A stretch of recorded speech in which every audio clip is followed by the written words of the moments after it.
Good morning everyone. Today's biochemistry class will be on inborn errors of metabolism. So let's begin this class with a brief case study. Here is a 3-year-old kid who was brought to the pediatrician with complaints of nausea, vomiting, pain abdomen and severe sweating. His mother gave history that he had skipped his regular diet and he had been eating only sweets, fruits and cane sugar juice.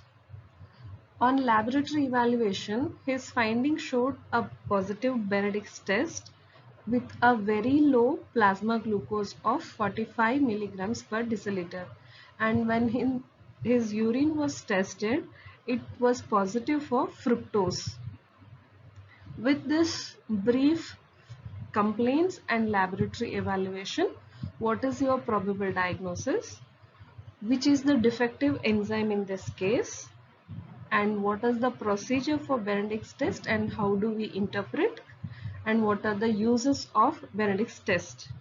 And finally, describe the biochemical basis of this disease and what is causing hypoglycemia and other symptoms in this case.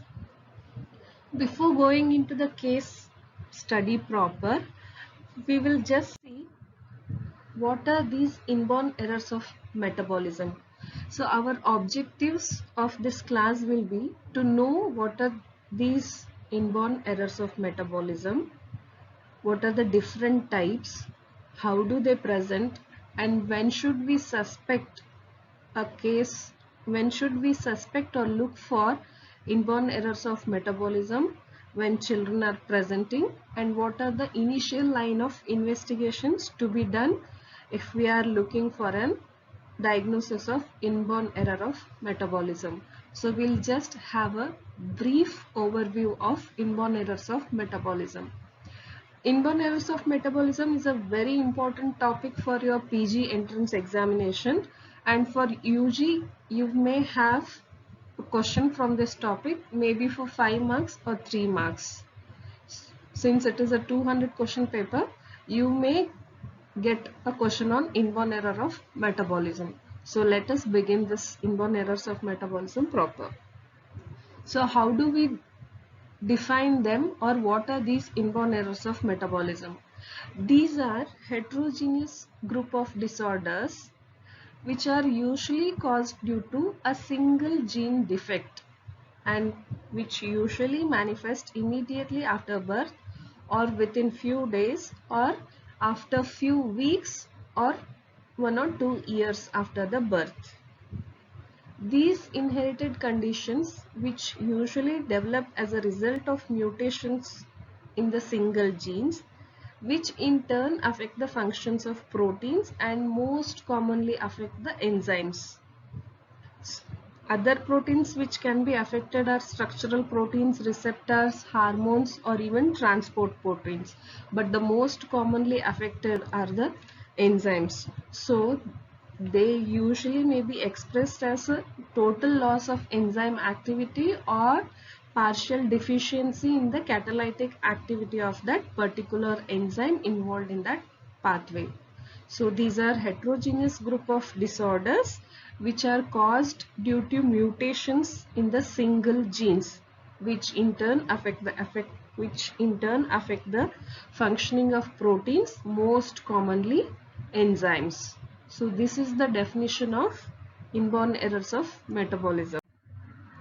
So these inborn errors of metabolism causing clinical manifestations in the neonatal period are usually very severe and lethal and may present with neurological complaints or metabolic disturbances like poor feeding, lethargy, failure to thrive, seizures, apnea or drowsiness or coma. And in the later stages, there may be delay in the milestones of that particular baby. The concept of inborn errors of metabolism was proposed by a physician called Archibald Garrod in the year 1908. He was the one who identified alkaptonuria, the first inborn errors of metabolical disease which was identified by Garrod was alkaptonuria. According to Garrett's theory, normally what is happening, substrate will combine with enzyme and form a product. But if there is a defective enzyme or there is an absence of enzyme, the substrate will not be converted to product. So in turn there is decreased product or metabolite. So there are different metabolites which are formed from combining of substrate to enzyme. So the metabolites are reduced. Simultaneously, there is accumulation of the substrate which may go for some alternative pathway because of absence of this particular enzyme and may lead to form or accumulate toxic metabolite which are in turn harmful in the body. So according to the Garrett theory, because of absence or defective enzyme, the substrate will not be converted to the product. So there is accumulation of substrate which in turn go for alternative pathway and form toxic metabolites which in turn affect the functioning in the body. This is as per Garrett's theory. So basically these inborn errors are of three types. The first type, silent disorders. Second type will present as acute metabolic crisis, and the third one is with neurological deterioration. Coming to the first type, that is silent disorder, as the name indicates, they do not present with any life-threatening crisis in the neonatal period, but if they are untreated will later on lead to brain damage and other developmental disabilities. And the classical example for this silent disorder is phenylketonuria. Phenylketonuria is an inborn error of metabolism related to amino acid metabolism because of absence of enzyme phenylalanine hydrolase. Here there are no acute clinical symptoms, but if it is untreated will lead to mental retardation, behavior disorders, it may have cataract or skin disorders and also movement disorders. And treatment for this will be phenylalanine restricted diet and other supplementations to be given. The second type, that is acute metabolic crisis. The second type of inborn error of metabolism will be presented with acute metabolic crisis, which is usually life-threatening during the infancy age. But children are usually protected in the uterus by the maternal circulation, that is, it takes care of the metabolism, that is, it provides if there is any missing metabolite, or it will remove any toxic substances which is accumulating. So once the child is born, the symptoms will be presented in the form of acute metabolic crisis, and the classical example for this is a urea cycle disorder, that is OTC deficiency, that is ornithine transcarbamylase enzyme deficiency, which is involved in the urea cycle. Urea cycle is associated with the removal of nitrogen in the body. So if there is deficiency of this ornithine transcarbamylase enzyme, the nitrogen will not be removed.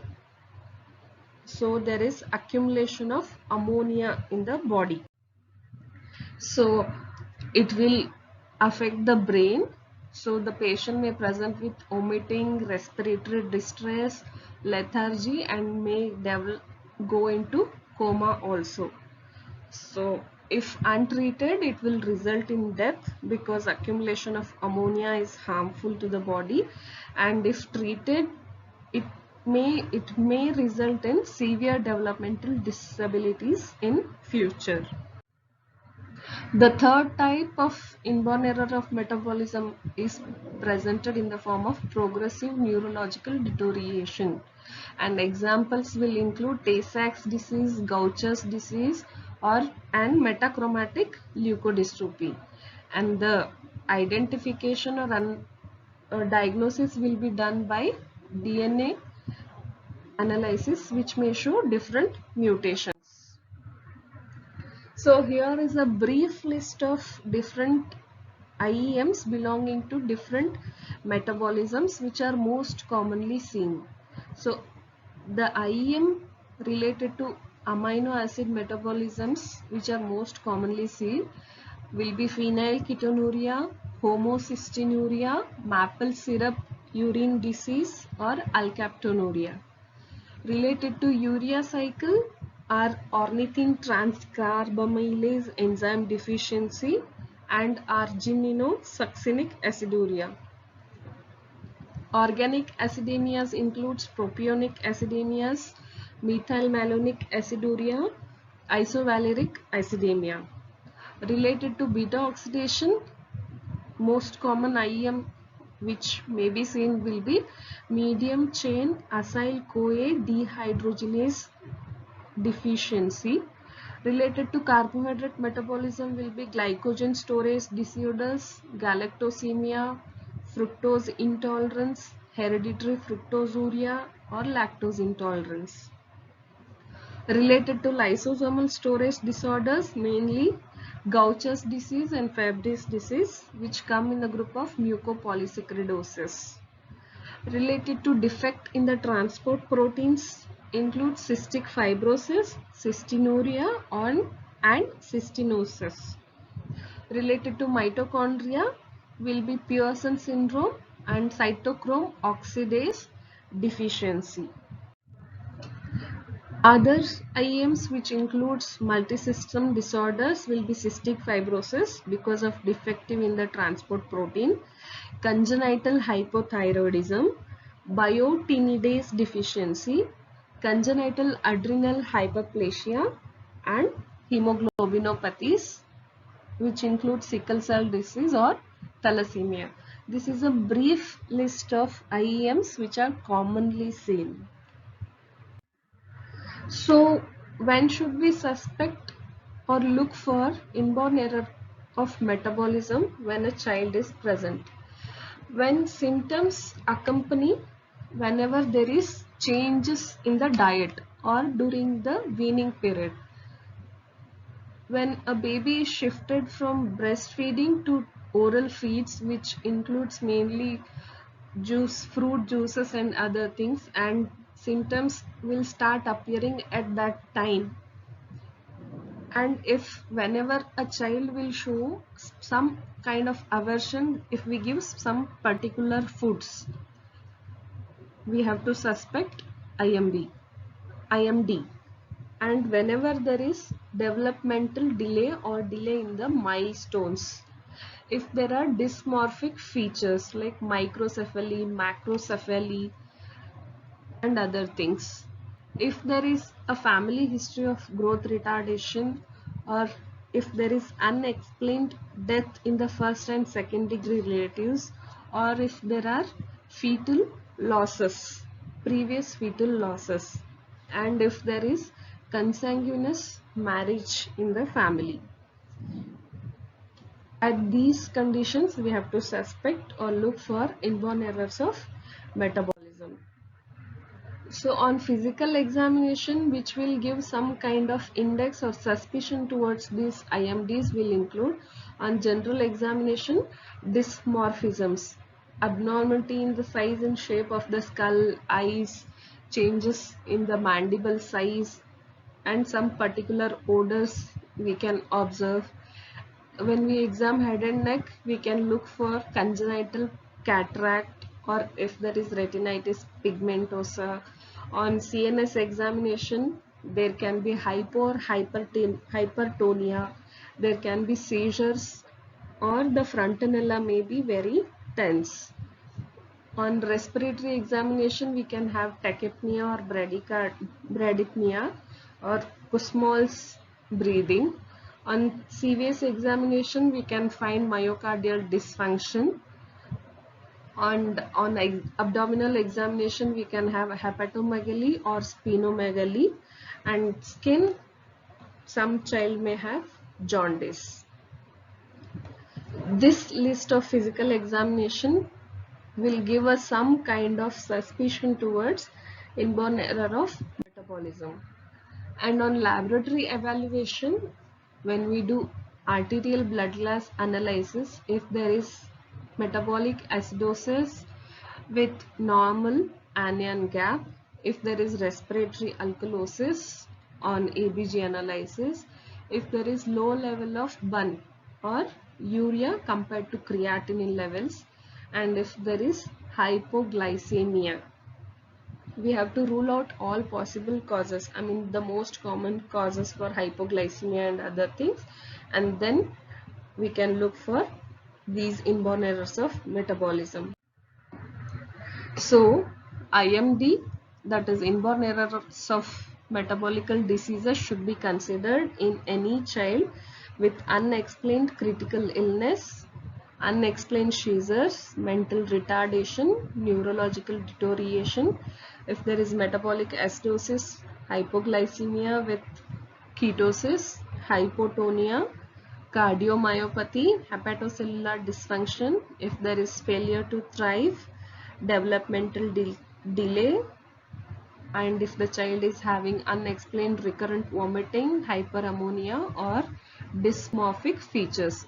This is a brief list of conditions which we should consider if it is not explainable. So in such cases we should look for or we should evaluate for IMDs. So the clinical presentation of these IMDs during the neonatal age, they can present with complaints of poor feeding, vomiting, altered mental status, if there is altered muscle tone, jitteriness, seizures or jaundice. The child can present with encephalopathy with or without seizures, unexplainable hypoglycemia, hyperammonemia, acidosis and cardiomyopathy. These are the most common clinical presentations the IMD or inborn errors of metabolism can be presented with. So what are the difficulties in diagnosing these IEMs? Because the signs and symptoms like vomiting, seizures, hypoglycemia, these are very non-specific. The seizures can be due to because of calcium deficiency also. It can be because of a birth injury also. They are not very particular to any of the inborn errors of metabolism. So it is difficult to diagnose. The symptoms are and signs are very non-specific. Initially, we have to exclude the most common causes for all these presenting complaints, and then only these inborn errors should be considered. And unfamiliarity with the biochemical interrelationships with diagnostic tests, and there is also less knowledge in the sample collection or inappropriate sample collection, storage and transportational errors. Because of all this will lead to a difficulty in diagnosing IEMs. So newborn screening is recommended as a routine procedure because early identification and treatment of these diseases will lead to or delay the brain damage, and the child can have a healthier and a better life in future.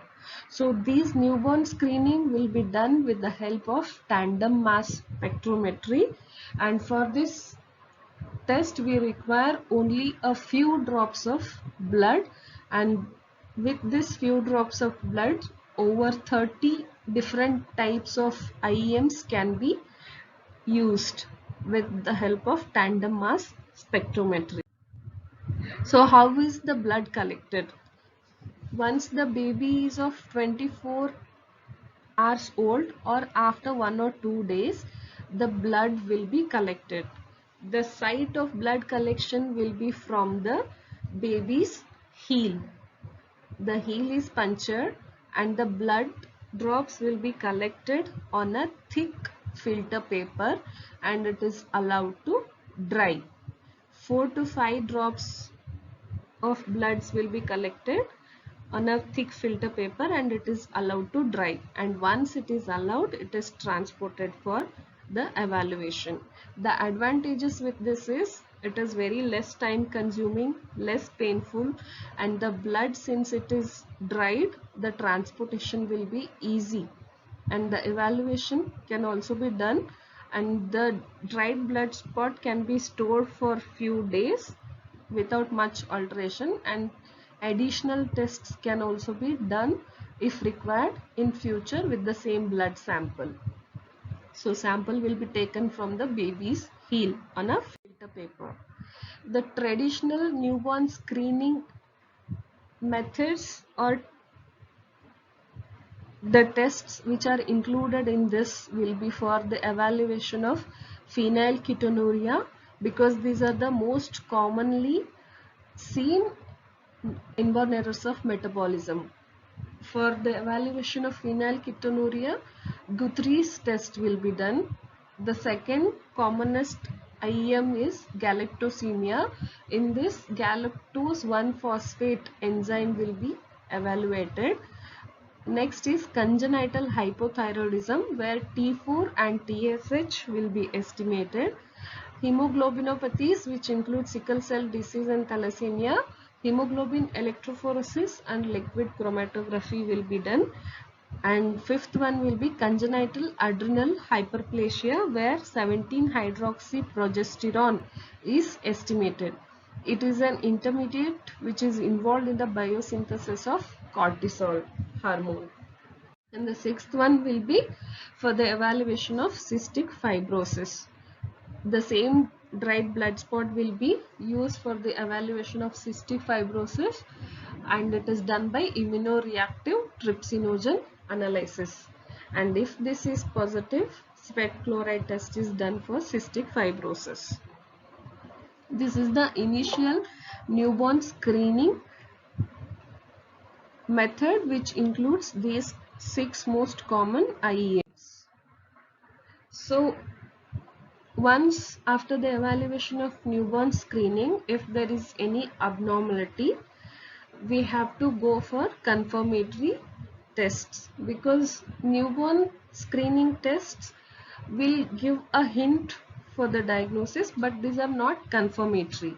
So after the evaluation with the use of screening test, confirmatory tests have to be done. So the first line investigations will include complete blood count, serum electrolytes, arterial blood gas analysis, plasma glucose and plasma ammonia, liver function tests, evaluation of urinary ketones, and reducing substances. So the basic investigations in whom we are suspecting a metabolic disorder: on evaluation of complete blood count, if it shows neutropenia, thrombocytopenia or anemia, there is some organic cause. On evaluation of electrolytes with ABG, if there is low pH, high anion gap, if there is respiratory alkalosis, we should suspect urea cycle disorders, fatty acid oxidation defects, or any mitochondrial disorders. If there is hypoglycemia, we can suspect galactosemia or MCAD deficiency. On evaluation of liver function test, if there is increase in transaminase, suspect tyrosinemia or galactosemia. If there is increase in the ammonia level, we can suspect urea cycle disorders. If there are ketones in the urine, we can suspect organic acidemias and maple syrup urine disease. If there are positive reducing substances in the urine, we can suspect galactosemia. So if there is metabolic evaluation on doing ABG analysis, how do we progress? Metabolic acidosis associated with normal lactate levels, then we can suspect organic acidemias and or fatty acid oxidation disorders with abnormal urine organic acids. Metabolic acidosis associated with increased lactate levels, then we have to evaluate for lactate pyruvate ratio. If the ratio of lactate to pyruvate is normal, with normal glucose, then it is related to pyruvate metabolism defects. If normal lactate pyruvate ratio associated with hypoglycemia, then we can go for the evaluation of glycogen storage disorders or hereditary fructose intolerance. Metabolic acidosis associated with increased lactate to pyruvate ratio, then we can look for mitochondrial energy defects or pyruvate carboxylase enzyme deficiency. If there is hyperammonia with metabolic acidosis, then go for evaluation of lactic acids and estimation of urinary organic acids. If it is abnormal urinary organic acidosis with metabolic acidosis and hyperammonia, the probable cause will be organic acidemias.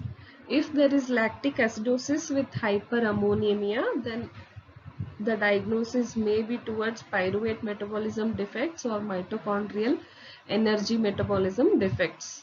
Hyperammonia with no acidosis with abnormal plasma amino acids, then it will hint for urea cycle defects.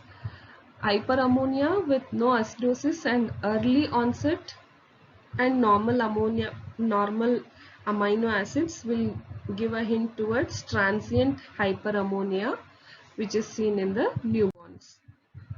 If there is hypoglycemia, we have to go for estimation of urinary reducing substances. If it is positive, it may be galactosemia, hereditary fructose intolerance, or tyrosinemia type 1.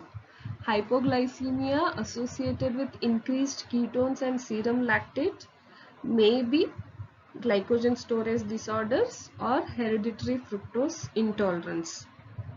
Hypoglycemia with abnormal plasma amino acids, it will hint for disorders of amino acid metabolism.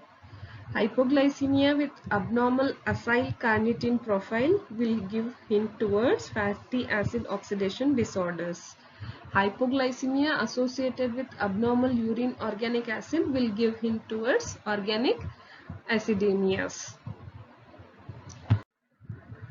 So if there is on evaluation, if there is elevated transaminases or liver enzymes, the IMDs which we can suspect will be galactosemia, tyrosinemia, neonatal hemochromatosis, fatty acid oxidation disorders or respiratory chain disorders, disorders related to bile acid metabolism or peroxisomal disorders, and lastly alpha-1 antitrypsin deficiency. So once with the basic level or first line investigation, if we suspect some IMD, then we have to go for second line investigations, and most of the time these are confirmatory. So the second line investigations will include gas chromatography and mass spectrometry of urine, which are usually used for diagnosis of organic acidemias. The second test in the confirmatory test will include evaluation of plasma amino acids and acyl carnitine profiles, and these are done if we are suspecting organic acidemias, urea cycle defects or amino acidopathies and fatty acid oxidation defects. The third test will be HPLC, that is high performance liquid chromatography. This will be used for the diagnosis of organic acidemias and amino acid disorders. Fourth one will be evaluation of lactate pyruvate ratio whenever there is metabolic acidosis with increased lactate levels. The fifth one is estimation of urinary orotic acids. If this is done in cases with hyperammonemia for the diagnosis of urea cycle defects. The sixth one will be enzyme assays. These are used for evaluation of galactosemia, hereditary fructose intolerance and others. The seventh one will be MRI to see any agenesis or any abnormality in the structure, absence of basal ganglia or absence of corpus callosum, which will give us some clue towards diagnosis of particular IEMs. Electroencephalography used in case of maple syrup urine disease, and if there is non-ketotic hyperglycemia. The last one is magnetic resonance spectroscopy. This is again used in cases suspecting with MSUD and other things. And last one will be genetic counseling and prenatal diagnosis. So this is the list of confirmatory tests after we have done the workup in the initial stage. So the last one will include again enzyme analysis and mutation analysis.